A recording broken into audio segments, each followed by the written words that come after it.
அல் புகாரி அல் பாசித் இவர் நீங்கள் அதிகமாக பயான் வீடியோக்களில் நிறைய பார்த்துருப்பீங்க.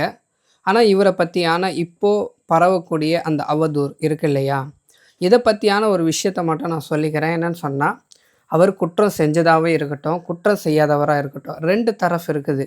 குற்றம் செஞ்சது, குற்றம் செய்யாதது. நபி ஸல்லல்லாஹு அலைஹி வஸல்லம் என்ன சொன்னாங்கன்னா, ஒரு மனிதர்கிட்ட ஒரு குற்றம் இருக்குது, அதை பற்றி நீங்கள் பேசுகிறீங்கன்னா அது புறம். ஒரு மனிதர்கிட்ட ஒரு விஷயம் இல்லை, அதை பற்றி நீங்கள் பேசுகிறீங்க அப்படின்னா இது இட்டுக்கட்டுனதாக ஆகிடுது.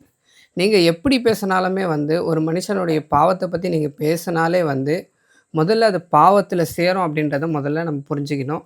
ஒரு ஒரு தவறு அவர் செஞ்சிட்டாருன்னு சொன்னால் அதுக்கான தண்டனை கண்டிப்பாக அவருக்கு கவர்மெண்ட் மூலமாகவோ அல்லது இந்த சமுதாயத்தின் மூலமாக அது கண்டிப்பாக அது கிடைச்சிரும். ஆனால் இது பரப்புறது மூலமாக நமக்கு ஏதாச்சும் ஒரு நன்மை கிடைக்குமா அப்படின்றத நம்ம முதல்ல யோசிச்சுக்கணும். அவர் எவ்வளோ பெரிய பாவியாக இருந்தாலும் சரி, கடைசி நேரத்தில் கூட இறைவன் அவரை மன்னிக்கக்கூடும். இதெல்லாம் கொஞ்சம் யோசிச்சுட்டு வீடியோலாம் நீங்கள் ஷேர் பண்ணுறத முதல்ல பார்த்துக்கிடுங்க. இன்றைய நாளுடைய கேள்வி என்ன தெரியுமா?